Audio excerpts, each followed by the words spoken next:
Do you know that there are towns in America where silence does not mean peace, because the land itself carries memories that never rested? 1912, Rosewood, Florida. Daniel Parker arrived with his camera, hoping to capture the abandoned pine roads and quiet wooden cottages.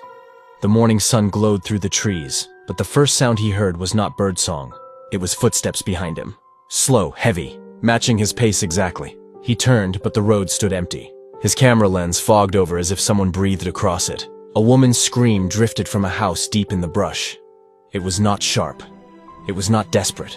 It was the sound of someone calling for help who already knew help would not come.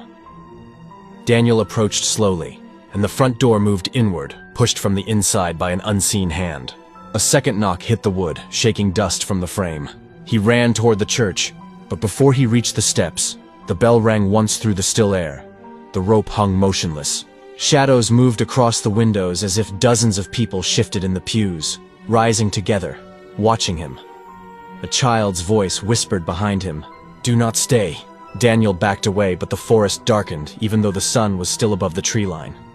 Many footsteps followed him now, some light, some dragging, some sharp like boots on wooden floors. A woman in a white dress appeared at the end of the road, her face blurred like smoke. She lifted her hand slowly toward him, and the air turned painfully cold. When he blinked, she vanished, and the footsteps stopped. Daniel escaped the woods trembling, but the silence behind him pulsed like a heartbeat. Only later did he learn what lived inside that silence. Rosewood had not always been empty. It was once a proud, thriving black community founded after the Civil War. Families built their own homes, churches, and businesses. Children attended a black-owned school. Fathers worked in the turpentine mill. Mothers tended gardens passed down from their parents. Their independence was rare, and nearby white communities carried jealousy, resentment, and fear. On January 1st, 1923, a white woman in Summer, Fannie Taylor, claimed she had been attacked and beaten by a black man. There was no evidence, but mobs formed instantly. They entered Rosewood armed, angry, and determined to destroy what black families had spent decades building. Homes burned. People fled into the freezing swamps. Several residents were killed. By the end of that week, Rosewood was erased from the map.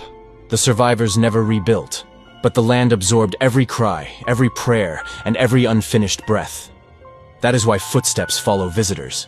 That is why the bell rings without a hand. That is why the houses whisper in the wind.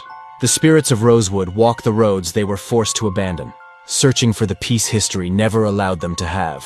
If you are ready to uncover the next forgotten truth, drift into another spooky Earth story and feel the shadows move once more.